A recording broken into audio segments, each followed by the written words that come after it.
حضرت سیدنا امام حسین کی شہادت کے بعد حضرت عبداللہ ابن زبیر رضی اللہ تعالیٰ عنہ نے قاتلان حسین سے خطاب کیا اور فرمانے لگے اللہ کی قسم تم نے اس شخص کو شہید کیا ہے جو راتوں کو لمبے لمبے قیام کرتا تھا، اور تم نے اس شخص کو شہید کیا ہے جس سے میں دن میں جب بھی ملتا تھا تو وہ روزے سے ہوتا تھا۔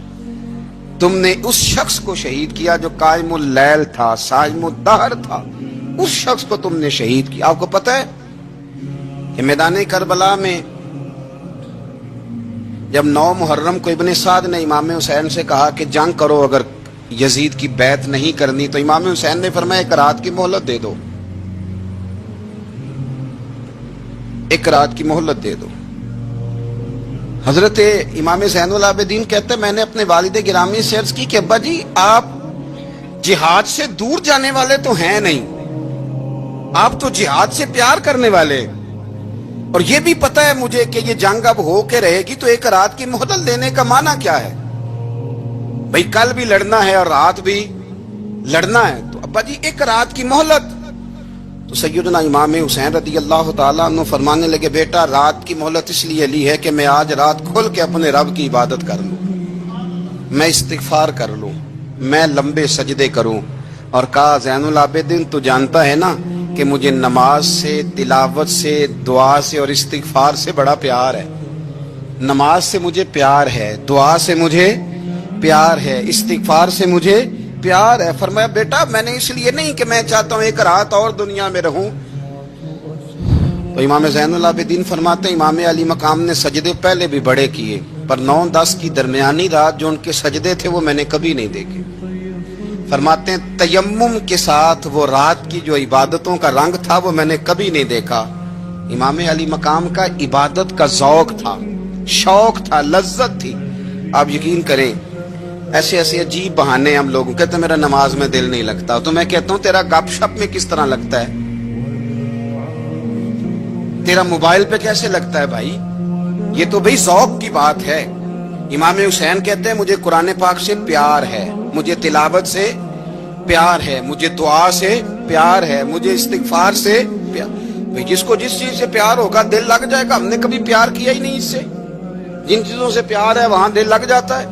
یہ ایک بہانہ ہے، ورنہ کثرت سے عبادت کرنا، ذوق پیدا کرنا، یہ تو اہل اللہ کا طریقہ ہے۔ والذین یبیتون لربہم سجدا وقیاما، رب کے بندوں کی علامت یہ ہے کہ وہ راتیں سجدے اور قیام میں گزار دیتے ہیں۔ تو امام حسین کی سیرت کا کمال ہے کہ ذوق عبادت رکھتے تھے۔ دوسری بات جو امام علی مقام کی سیرت میں بڑی شاندار ہے وہ یہ ہے کہ سخی بڑے تھے۔ ایک قول سنانا ہے آپ کو امام حسین کا، اور خواہش میری یہ ہے کہ میرے حاضرین اور ناظرین اس قول کو رٹا لگا کے یاد کریں، اس قول کو انشاءاللہ۔ یہ قول جو امام حسین کا ہے نا جی، یہ جس دن مجھے ملا تھا نا تو میں نے بھی رٹا لگا کے یاد کیا تھا، اور میرے پاس جتنی ڈائریاں ہیں شاید میں نے سب میں لکھا ہے۔ امام علی مقام رضی اللہ تعالیٰ عنہ فرماتے تھے اللہ کی رضا کے لیے کسی شخص کی ایک حاجت پوری کر دینا 1 مہینہ مسجد میں اعتکاف کرنے سے زیادہ درجہ رکھتا ہے۔ ایک بندے کی ایک حاجت پوری کر دینا 1 مہینہ پورا مسجد میں اعتکاف کرنے سے زیادہ درجہ رکھتا ہے۔ خدا کے بندے تو ہیں ہزاروں اور بنوں میں پھرتے ہیں مارے مارے، میں اس کا بندہ بنوں گا جس کو خدا کے بندوں سے پیار ہوگا۔ کسی بندے کی ایک حاجت پوری کرنا 1 مہینہ اعتکاف میں بیٹھنے سے زیادہ افضل ہے۔ اسی لیے تو میرے حبیب کریم علیہ السلام نے فرمایا تو رب کے بندوں کی حاجتیں پوری کرنے میں لگ جا، رب تیری حاجتیں پوری فرما دے گا۔ امام علی مقام فرماتے تھے ایک حاجت کسی کی پوری کرو۔ حضرت جناب سیدہ زینب بنت ابی رافع کہتی ہیں کہ سیدہ فاطمہ الزہرا نا ایک دن اپنے دونوں شہزادوں کو لے کے، جب حضور کی طبیعت مبارک بظاہر علیل تھی جس میں حضور کا وصال ہوا، دونوں شہزادے لے کے سیدہ فاطمہ نبی کریم کی بارگاہ میں گئی، کہنے لگی یا رسول اللہ میرے بچوں کو کچھ دیجئے سیدہ پاک۔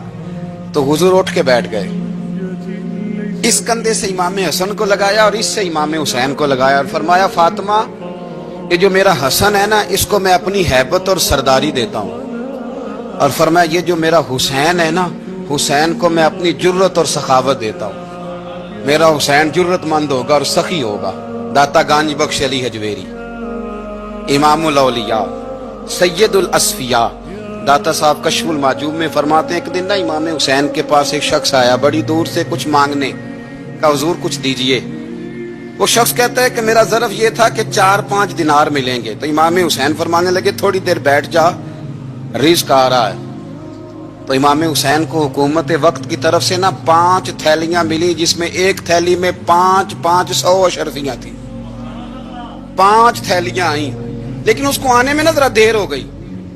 वो 5 थैलियां जब आई ना, तो इमाम हुसैन उसकी तरफ 5 थैलियां बढ़ा के ना, जरा देखना मेरी तरफ गौर से, 5 थैलियां बढ़ा के ना, तो फरमाने लगे मियाँ जितना तुझे इंतजार कराया ना, इतनी हम तेरी हाजत पूरी नहीं कर सके। तो ये ना महसूस करना कि हुसैन के दरवाजे पे बैठा भी रहा हूं तो मिला क्या है, ये ना महसूस करना। वो शख्स कहता है जब मैंने वो थैलियां खोली और फिर मेरी नजर इमाम हुसैन पे पड़ी, तो मेरे अंदर से आवाज आई, अगर हुसैन इब्ने अली इतने सखी हैं तो मोहम्मद अरबी कितने सखी हो।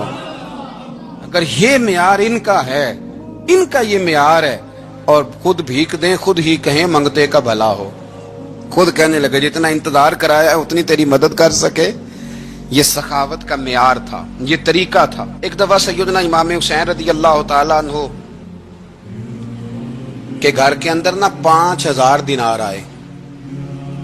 मस्जिद में थे, आपको 5000 दिनार मिले। तो इमाम ज़ैनुल आबिदीन कहते हैं कि मस्जिद से लेकर घर आने तक इमाम हुसैन ने 5 के 5000 अल्लाह के रस्ते में खैरात कर दिए। फरमाते मैंने कहा अब्बा जी 5 दिनार की घर में जरूरत थी, माला वाले सखी नहीं हुंदे ते सखियां कुल माल नहीं हुंदा, इत्थे उथे दोमी जहानी सखी कंगाल नहीं हुंदा। कहा अब्बा जी 5 दिनार की घर में जरूरत थी। तो कहते हैं मुझे फरमाने लगे बेटा ये जिनको मैंने दिया है ना, ये घर के लिए ही दिया है, ये घर के लिए ही दिया है। जिनको दिया है तुम्हारा क्या ख्याल है, ये बाहर खर्च हुआ है, ये घर के लिए ही है। इसलिए कि जब इंसान दूसरों पर शफकत करता है तो अल्लाह उसके घर पे रहमत फरमाता है। इमाम हुसैन के मिजाज में पहली बात मैंने ज़ौक़े इबादत की अर्ज की। दूसरी बात अर्ज कर रहा हूं कि सहाबा हजरत उसामा बिन ज़ैद बड़े प्यारे हैं मेरे नबी करीम के, बड़े प्यारे। हजरत उसामा बिन ज़ैद के बारे में सैयदा आयशा सिद्दीक़ा फरमाती हैं उनके नाक से अगर रीठ निकलती थी तो अल्लाह के रसूल अपने दस्ते मुबारक से साफ कर देते थे। और सरकार फरमाते थे कि अगर उसामा लड़की होता ना, उनके गुलाम के बेटे थे हजरत ज़ैद बिन हार, अगर ये लड़की होता मैं इसे जेवर पहनाता। बड़े प्यारे थे। लेकिन जब उनका आखिरी वक्त आया ना, तो 60,000 दिनार का कर्जा था। रिश्तेदारों से कहा, दोस्तों से कहा, यारों से कहा, पर कर्ज अदा नहीं हो रहा था। हजरत उसामा बिन ज़ैद कहते हैं बड़ा परेशान था। जब हद हो गई ना, तो हजरत उसामा बिन ज़ैद फरमाने लगे जाओ कोई हुसैन इब्ने अली को खबर करो, उनसे कहो मैं ना गुलाम हूं आपके नाना का, मकरूज दुनिया से चला गया तो क्या बनेगा। इमाम हुसैन को खबर मिली तो दौड़े आए। लाजपाल उस पीर को नहीं कहते जो तगड़ा नजराना लेके तो माथा चूम ले, लाजपाल तो उसको कहते हैं कि जब जरूरत पड़े तो वो सर पे मौजूद हो। हजरत सैयदना इमाम हुसैन तशरीफ लाए तो जनाब उसामा बिन ज़ैद रो पड़े, कहने लगे हुजूर मैंने ना गुलामी की है आपके नाना की, और इस गुलामी पे नाज है। अब 60,000 दिनार का कर्जा लेके दुनिया से जाऊंगा तो मेरी कब्र पे बोझ रहेगा। इमाम हुसैन खादिम को भी कह सकते थे जाओ घर पैसे पड़े हैं ले आओ।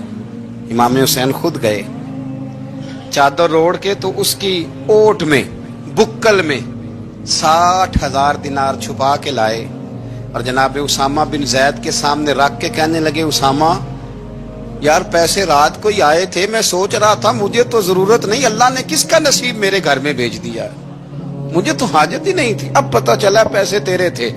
अल्लाह ने हुसैन की ड्यूटी लगाई है कि जा जाके दे आ।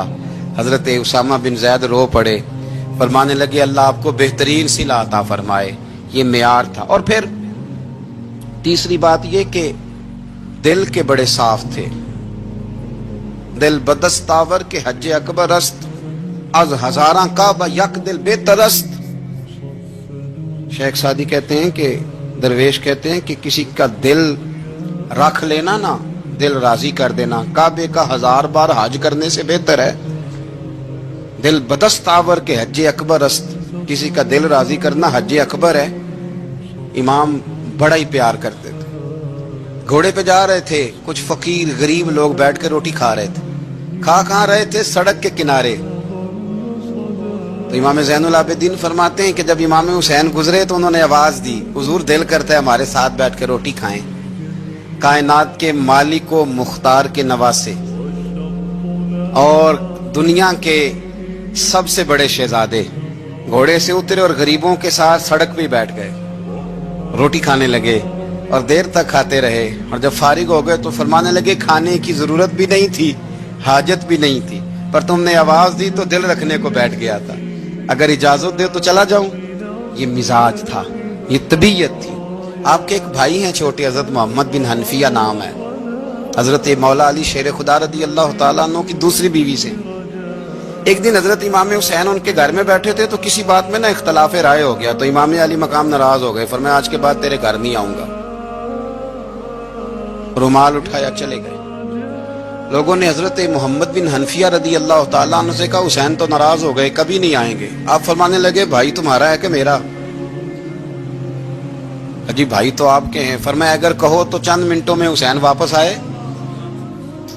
जनाब नाराजगी हो गई है। फरमाया नाराजगी हुई है, पर मैं उसके दिल की नरमी को तो जानता हूं ना, उसके मिजाज के अंदर जो मोहब्बत है उससे तो अभी आए। क्या जनाब वो कैसे? फरमाने लगे देखना जरा। तो इमाम हुसैन ने खत लिखा, हजरत मोहम्मद बिन हनफिया ने रुका लिखा, कहने लगे हुसैन मेरे बाप का नाम भी अली है और आपके बाप का नाम भी अली है, पर एक फजीलत ऐसी है जिसमें मैं आपका मुकाबला नहीं कर सकता। वो ये है कि आप सैयदा फातिमा तो ज़हरा के लाल है, अब मोहम्मद मुस्तफ़ा अलैहिस्सलाम के नवासे हैं। कहने लगे भाईजान आपने नाना जान की वो हदीस तो सुनी होगी कि दो लोग नाराज हो जाएं तो जो सुलह पहले करे जन्नत में पहले जाएगा। फरमाने लगे दिल मेरा कर रहा था कि पहले सुलह कर लूं, लेकिन फिर बड़े भाई को पुश्त करूंगा जन्नत में जाते हुए, ये भी तो बेअदबी है ना। अब खत मैंने लिख दिया है, आपका जो इरादा हो। इमाम हुसैन ने खत पढ़ा तो आंखों में आंसू आ गए। फिर से रुमाल उठाया। बच्चे पूछने लगे कहाँ जा रहे हैं? कहा भाई के घर जा रहा हूं। कहा आप तो नाराज थे। फरमाया था नाराज, पर है तो मेरा भाई ना। हो गई बात खत्म। बड़ी दिल में नरमी, तबीयत में सोज, लहजे में गुदास, लेकिन इसके साथ साथ इमाम हुसैन रदी अल्लाह तआला अन्हु का जज्बा जिहाद, इमाम हुसैन की इस्तकामत। आज लोग उधर होते हैं जिस तरफ हवा का रुख होता है। आज लोगों की सोचों का जाविया यह है कि जिधर रश ज्यादा होगा हम भी उधर जाएंगे। हम ये नहीं देखते हक किस तरफ है, हम ये देखते हैं रश किस तरफ है। इमाम हुसैन रदी अल्लाह तआला अन्हु ने रश नहीं देखा, हक देखा। इमाम हुसैन रदी अल्लाह तआला अन्हु इस्तकामत के वो पहाड़ हैं, मामूली आदमी नहीं थे। फरजक शायर कहता है कि मैंने इमाम हुसैन से कहा था, मैंने कहा लोगों की तलवारें यजीद के साथ है पर दिल आपके साथ है, दिल आपके साथ हैं। इमाम हुसैन रदी अल्लाह तआला अन्हु ने जमाने के हालात नहीं देखे, हक और सच देखा। जितनी चीजें इंसान को कमजोर कर सकती हैं वो सारी इमाम हुसैन पे तारी की गई। जितनी चीजें, वतन छोड़ना कितना को मुश्किल होता है। शाला परदेसी कोई भी न थी वे ते कख जिन्ना तो पारे। हजरत सुल्तान बाहू फरमाते हैं बचो, परदेसी होना कोई आसान है? जिस आदमी का किसी छोटे से गांव में भी मकान हो छोड़ना पड़ जाए तो रोटा है। तो मुझे बताओ जिसने अपना सारा बचपन मदीने में गुजारा हो, आज जो एक हफ्ता मदीने रह के आते हैं उनसे वापस निकलना मुश्किल होता है। लेकिन इमाम हुसैन हक का रास्ता था, वतन की कुर्बानी दी, और मामूली वतन नहीं, मदीने जैसा वतन। और जब खड़े थे ना इमाम हुसैन रदी अल्लाह तआला अन्हु रजब में निकल रहे थे मदीने से, तो कोई शायर कहता है दूर खड़े होके उन्होंने गोया कहा था आका तेरे करम के खजीने की खैर हो, मैं जा रहा हूं तेरे मदीने की खैर हो।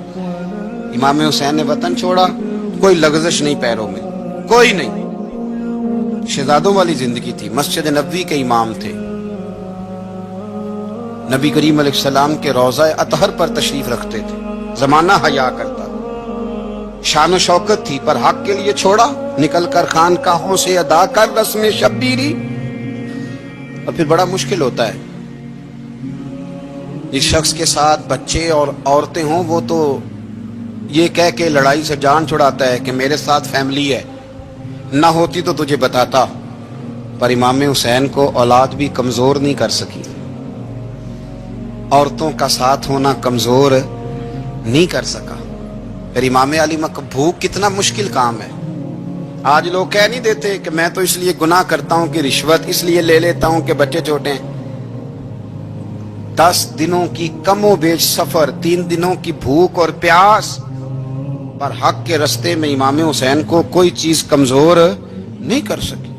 اور پھر وہ جتنی باتیں لوگ کہہ سکتے تھے وہ ساری کہیں گئیں، ساری۔ اور آ کے عرض کرنے لگا حضور یہ کوئی معمولی دشمن نہیں، یہ وہ ظالم ہیں جو لاشوں پہ بھی گھوڑے دوڑا دیتے ہیں۔ تو امام علی مقام فرمانے لگے جو شہادت کا جذبہ لے کے نکلے وہ پھر انجام نہیں دیکھا کرتا۔ وہ انجام، وہ جتنی چیزیں جو استقامت کے رستے میں آ سکتی ہیں وہ ساری چیزیں رستے میں آئیں، پر امام علی مقام نے کسی چیز کی پرواہ نہیں کی۔ آج کا مسئلہ یہ ہے کہ آج لوگوں میں استقامت نہیں ہے۔ رات کو کچھ ہوتے ہیں، سویرے کچھ ہوتے ہیں، دوپہر کو کچھ ہوتے ہیں، شام کو کچھ ہوتے ہیں۔ ہمارا کل انداز تکلم کچھ اور ہوتا ہے، صبح کچھ اور ہوتا ہے۔ امام علی مقام میدان میں رہے، ایک میت گھر میں ہو جائے تو کئی دنوں تک آنکھ کھلتی نہیں، ہوش رہتا نہیں۔ سب سے زیادہ مصائب امام حسین نے دیکھے، سب سے زیادہ، اور گھوڑے پر بیٹھنے سے پہلے ساری تکلیفیں آپ دیکھ چکے تھے۔ باپ کا جنازہ اٹھانا آسان ہوتا ہے، بیٹے کا جنازہ اٹھانا بڑا مشکل ہوتا ہے، پر امام حسین نے بیٹوں کے جنازے اٹھائے۔ حضرت علی اصغر کی لاش کو امام حسین نے اپنے دست مبارک سے دفن کیا، اور جناب علی اکبر کی میت کو جب آپ اٹھا کے لا رہے تھے تو سیدہ زینب فرماتی ہیں کہ مجھے یوں کبھی لگتا تھا حسین کا قد بڑا ہے اور کبھی لگتا تھا علی اکبر کا قد بڑا ہے، اور فرماتی ہیں کہ پھر حضرت قاسم بن حسن کو بھی وہ اٹھا کے لائے، اور جناب عباس کے وجود سے الگ ہونے والے بازو انہوں نے لا کے حضرت عباس کے وجود کے ساتھ بھی رکھے۔ انہوں نے یہ سارا منظر دیکھا، لیکن جب حسین ابن علی اپنی دفعہ گھوڑے پہ سوار ہوئے تو لگتا یہ تھا کہ ان سے زیادہ بہادر کوئی نہیں۔ ایک جملہ بھی یزیدی فوج کے سامنے امام حسین نے کمزور نہیں کہا، ایک جملہ بھی، ایک فکرہ بھی کچا نہیں بولا، کہیں بھی کوئی منت نہیں کی، کسی جگہ بھی ان کے پائے استقلال میں کوئی لغزش نہیں آئی۔ جب لوگوں کو پتہ چل جائے کہ اب سامنے موت ہی موت ہے، سوائے اس کے چارہ کچھ بھی نہیں، تو بہت ساری رخصت اور اجازت تو دین بھی دیتا ہے، پر امام حسین کسی جگہ کسی رخصت پر عمل کرتے نظر نہیں آتے، ڈٹ کے بات کی، ڈٹ کے۔ اور پھر جب میدان میں نکلے، اللہ اکبر، تو ابن سعد کہنے لگا کہ اگر 2 کر کے، ایک کر کے جاؤ گے تو یہ 45,000 کا لشکر سارا حسین کاٹ ڈالے گا، یک بارگی حملہ کرو گے تو بات۔ اتنی استقامت، اتنا۔ آج تو لوگ ڈپریشن کے مریض ہیں، آج تو لوگ ٹینشن کے مریض ہیں، ہر دوسری بات میں لوگ کہتے ہیں وہ بڑا، پر کس بات سے؟ مطلب کیا آپ نے زندگی میں صرف جاب نہیں مل رہی، صرف بیماری آ گئی، صرف خرچہ نہیں گھر میں بڑا، کس بات کا ڈپریشن؟ امام حسین کی زندگی بتلاتی ہے کہ وہ لوگ بھی کوئی دنیا میں کمال حاصل کر سکتے ہیں جو چھوٹی چھوٹی بات پہ روتے ہیں۔ مال بھی ہے، جوانی بھی ہے، گھر بھی ہے، مکان بھی ہے، بچے بھی ہیں، عزت بھی ہے، صرف پیسے نہیں۔ اور انسان ہے کہ آنکھیں نہیں کھل رہی، وہ سمجھتا ہے میں کسی کام کا ہی، فقط پیسے نہیں بس۔ او خدا کے بندو، امام علی مقام نے فرمایا سارا کچھ لٹا کے بھی جو میدان میں کھڑا رہے اسے حسین ابن علی کہا جاتا ہے، اسے حسین ابن علی کہا جاتا ہے۔ حسین ابن علی کی شان رفت کوئی کیا جانے، حسن جانے، علی جانے، نبی جانے، خدا جانے، کون جانے امام علی مقام کا معیار۔ تو امام حسین رضی اللہ تعالیٰ عنہ کی زندگی ہمیں بتاتی ہے کہ ذوق والی عبادت کرو۔ امام حسین کی زندگی ہمیں بتاتی ہے کہ جب تم سخاوت کرو تو پھر اپنی حیثیت سے بڑھ کر کرو، اور امام حسین کی زندگی ہمیں بتاتی ہے کہ دل میں کسی کے لیے کوئی بات نہ رکھو، صلح کرنے میں پہل کرو، محبتیں کرنے میں آگے بڑھو۔ اور امام حسین کی زندگی ہمیں بتلاتی ہے کہ جب دنیا میں تم نے کچھ کرنا ہے تو پھر ڈٹنا بھی سیکھو، پھر کھڑے ہونا بھی سیکھو۔ یہ نہ دیکھو کہ حالات، امام حسین نے ایک دن بھی حکومت نہیں کی، یزید نے 4.5 سال کی، لیکن قیامت تک دلوں پہ حکومت امام حسین کی رہے گی۔ इमाम हुसैन की रहेगी, इसलिए कि उनमें इस्तकामत थी। इमाम हुसैन के साथ उस वक्त 72 लोग थे, लेकिन आज कायनात का जर्रा जर्रा इमाम हुसैन के साथ है। इसका मतलब है वक्त लगता है, नजरिया गालिब आ ही जाया करता है। इमाम राजी की तफसीर कबीर देखिएगा। इमाम राजी कहते हैं कि सैयदा फातिमा ज़हरा रदी अल्लाह ताला अन्हा के दोनों शहजादे हसनैन करीमैन बीमार हो गए तो सैयदा ने मन्नत मांगी कि बच्चों को शिफा होगी तो 3 रोजे रखूंगी। शिफा हो गई, रोजे भी रख लिए।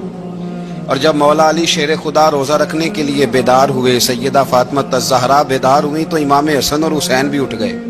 7-8 साल की उम्र, अम्मा जी हमने भी रखना है। सुबह खजूर और दूध से रोजा रख लिया गया। ऐन इफ्तारी के वक्त मौला अली कहते हैं फाके चल रहे थे, कहीं से मैं जौ लाया थोड़े से। सैयदा फातिमा ज़हरा ने पीस कर रोटियां पकाई। वो वक्त जो बड़ा मुश्किल होता है इफ्तार का, कहते हैं उस वक्त जब खाने के लिए बिल्कुल हाथ आगे बढ़ने लगे और उम्मीद थी कि अभी सैयदना बिलाल अल्लाहु अकबर कहेंगे तो रोजा खुलेगा, लेकिन अभी चंद ही मिनट रहते थे कि दरवाजे पर एक फकीर ने सदा दी। कहने लगा सारे मदीने के दरवाजे खटखटा आया हूं, कहत है फाका है, ए रसूलुल्लाह के खानदान वालों, मैं यतीम हूं। किसी ने बताया है कि और कोई दरवाजा खुले ना खुले, सैयदा का दरवाजा तेरे लिए जरूर खुलेगा। क्या यतीम को रोटी मिलेगी? तो हजरत मौला अली ने बच्चों की तरफ देखा ही था कि इमाम हसन सारी रोटियां जाके दरवाजे पे दे आए। खजूर और पानी से इफ्तार हो गया। सुबह फिर खजूर और दूध से रोजा रखा। इमाम राजी कहते हैं ऐन वो वक्त जब इफ्तार का टाइम आया तो फिर दरवाजे पे किसी ने सदा दी। कहा रसूलुल्लाह के खानदान वालों, मैं मिस्कीन हूं, रात से रोटी खाई है, न सुबह खा सका न दोपहर। किसी ने बताया है कि इस दरवाजे से खाली कोई नहीं जाता। इमाम हसन ने फिर सारा लंगर उठाया और फिर जाके दे दिया। तीसरा दिन फिर हुआ। मुझे लगता है जब इफ्तार का टाइम आया होगा ना तो ये खुद ही सारे दरवाजे पे देखते होंगे, ये कोई आया नहीं लेने वाला अभी तक। लगता है कि नजरें दरवाजे पे थी। ऐन इफ्तार के वक्त 3 रोटियां जब जौ की पक के आई, एक भिखारी ने सदा दी। कहने लगा मैं कैदी हूं, आज ही कैद से रिहाई मिली है। पहले दिन किसी के दरवाजे पे सदा मिली है, दी है रोटी मिलेगी। इमाम हसन वो खाना दे के वापिस लौटे। खजूर और पानी से इफ्तार हुआ और जैसे ही मस्जिद नबी में तीनों बाप बेटा नमाज पढ़ने गए तो मौला अली कहते मुझे बताना नहीं पड़ा। रसूल करीम ने मेरी तरफ देख के फरमाया, अली तेरा, फातिमा का, हसन और हुसैन का 3 दिन वाला अमल खुदा को भी बड़ा पसंद आया है और मोहम्मद मुस्तफा को भी बड़ा पसंद आया, बड़ा पसंदीदा अमल। मैं कहता हूं कि हजरत फातिमा ने ना उनकी तरबियत पहले ही कर दी थी। 3 दिन बगैर इफ्तार के रोजा रखने की वो ट्रेनिंग घर से हो चुकी थी। अब मैदान करबला में 3 दिन भूखा प्यासा रहना उनके लिए मुश्किल नहीं था। वो तो उन बच्चों के लिए मुश्किल होता है जो खाना देर से पकने से बर्तन तोड़ने शुरू कर देते। वो बच्चे ब्लैकमेल होते हैं जिनको एक वक्त उनके पसंद का खाना ना मिले तो वो घर में जो है वो उधम शुरू कर देते हैं। जिनकी माँ ने आदत डाली हो कि बेटा 3 दिन भूखे प्यासा रहना हुआ तो रह लेना, लेकिन किसी भी बातिल के साथ कंप्रोमाइज ना करना, उनके लिए इतना मुश्किल नहीं था। तो इनकी तरबियत हुई, इनकी ट्रेनिंग हुई, फिर अल्लाह ने इनकी सीरत में रंग भरे, इनके किरदार में हुस्न आया, वकार आया। हजरत अमीर माविया रदी अल्लाह ताला अन्हु ने एक शख्स को भेजा मदीना मुनव्वरा शाम से, तो उसने कहा मैंने इमाम हुसैन से मिलना है, तारुफ क्या है? जनाब अमीर माविया फरमाने लगे मस्जिद नबी में जाना जिसके गिर्द लोग सबसे ज्यादा अदब से बैठे हों और जिसकी बातें सबसे ज्यादा मीठी हों और जिसकी नजरें सबसे ज्यादा झुकी हों और जिसके चेहरे पर तुम्हें सबसे ज्यादा वकार नजर आए, वही अली के बेटे हुसैन होंगे। जो सबसे ज्यादा तुम्हें वहां माहौल के अंदर जो शख्स नजर आए, पूछने की जरूरत नहीं पड़ेगी। तो शख्स कहता मैं मदीने आया तो मैंने वाकई एक शख्स को देखा, शहद के गिर्द मक्खियों का इतना हुजूम नहीं होता जितना इमाम हुसैन के गिर्द रसूलुल्लाह के गुलामों का हुजूम था। लेकिन नजरें झुकी हुई, बातें मीठी, लहजा गुदाज गुदाज, लफ्जों में रानाई, اور لوگ کئی باتیں پوچھتے تو علی کے صاحبزادے ایک آدھ جملہ بولتے تو لگتا یہ کہ وہ جملہ سیدھا دل میں اترتا چلا جاتا ہے۔ امام علی مقام کے کردار میں نا کچھ باتیں بڑی زیادہ تھیں، بہت زیادہ تھیں، بڑا حسن تھا۔ ایک بات تو یہ تھی، امام حسین رضی اللہ تعالیٰ عنہ کا علم و فضل بڑا کمال کا تھا۔ ایک دفعہ صحابہ میں مسئلہ بن گیا کہ بچہ پیدا ہوتا ہے تو اس کا وظیفہ کیسے لگانا ہے۔ امام حسین کا علم و فضل بتا رہا ہوں، علم و فضل۔ تو بات بڑی پیچیدہ ہو گئی۔ حضرت عبداللہ ابن زبیر کے پاس لوگ آئے، کہنے لگے کہ آپ بڑے صاحب علم و فضل ہیں، آپ نے حضور علیہ الصلوۃ والسلام کے ساتھ وقت گزارا ہے، تو مسئلے کو حل کریں کہ بچہ پیدا ہونے کے بعد حکومت اگر وظیفہ لگائے گی تو کب لگائے گی۔ جب بحث طول پکڑ گئی، مسئلہ حل نہیں ہوتا تھا، تو حضرت عبداللہ ابن زبیر کہنے لگے ہم سے نہیں حل ہوگا، ایک بندہ ہے جس کے سینے میں رسول اللہ صلی اللہ تعالی علیہ وسلم کے نور نبوت کا فیضان ہے، وہ یہ مسئلہ حل کریں گے۔ تو کہا وہ کون سے؟ آپ فرمانے لگے جب ہم سے مسائل حل نہیں ہوتے تو ہم ان کے علم سے فائدہ اٹھاتے ہیں۔ کہا کون ہے؟ کہا جناب امام حسین۔ تو لوگ حضرت امام حسین کے پاس گئے کہ حضرت یہ ایک مسئلہ الجھ گیا ہے کہ بچہ پیدا ہو تو وظیفہ کب لگانا ہے۔ فرمایا الجھنے والی بات ہی کوئی نہیں، پیدا ہونے کے بعد جب وہ پہلی دفعہ آواز نکالے تو اس کا وظیفہ لگا دو۔ اس کا مطلب یہ ہے کہ وہ دنیا میں آ گیا ہے، اس نے اپنے آنے کا اظہار کر دیا ہے، اعلان کر دیا ہے، اب اس کا وظیفہ لگا دو۔ تو اس پر پھر صحابہ کا اتفاق ہو گیا۔ امام حسین کے علم سے، فضل سے لوگ فیض اٹھاتے تھے۔ تو استقامت والی زندگی گزاریں، اللہ تعالی ہمیں ان کے فیوز و برکات عطا فرمائے۔ آخر دعوانا ان الحمدللہ رب العالمین۔